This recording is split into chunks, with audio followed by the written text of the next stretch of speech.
chairman jong GTF KIFIR Bopen Kenya ke section 144 Le ayu pat YouTube bapengem YouTube driver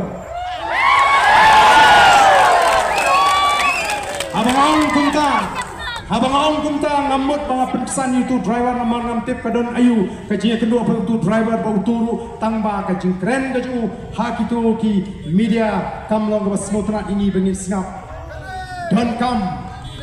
onde ban ajinya da leni banesha ban penjam tang badan kajinya dei bat ki badan nakabor namar ngirung hikai yegi nong kersan BPP bakin long tlemakor laha katin katlik lahakan mono ngem dai ban nong klem ikor ngiri ben ya tak akor ke burung katakan ke jikai ke bangi kwa kamu beno dengan lasin syar ke BPP ngau belah hakmat ha ngan lek ka pemon em pilek ka pemon ngen tep lang epi seruru ngenu hikai ya dai ge gelinti bang dai namar ikwa ban manra ya ge ke babha nagam ta ki longdin ki mandin ki jonga ki jongpi ko ki pai ba dai namar kata-kata ko ki pai ba the Voice of the People Party ke kawan pendema sisi sempat bagam dai tanga party ke bela seng mensyira election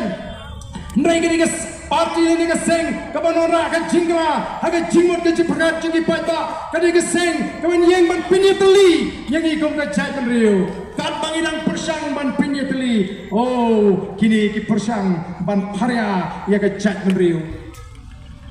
kira kwa ban pharia oh habe kilet Segi senang kita, kumno berkikwa, namar kelas with New Arden, boleh pertaji teli keleng-keleng, dekilet, kin kena lai project New Arden, deki kendo bagi balang presbyterian jauh tu berisi presbyterian bahati, deki kendo bagi balang katolik jauh tu berisi katolik bahati, deki kendo bagi ni balang seng, kibaran hangan yang terai, kiong dia bersyun baik seng kasih. Oh kipai ba jangan noh krem constituency kita ueu Barden bat kumlu trek mana ye job election hadu menta kadon getong naga sarkar endi Barden ude bandrem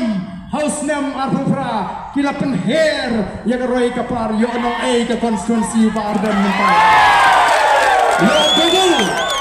yo bonus ke nongkrem konstituensi Emily Ru Ice Cream ke Sorkaru Lingba ke Jingkang Banadin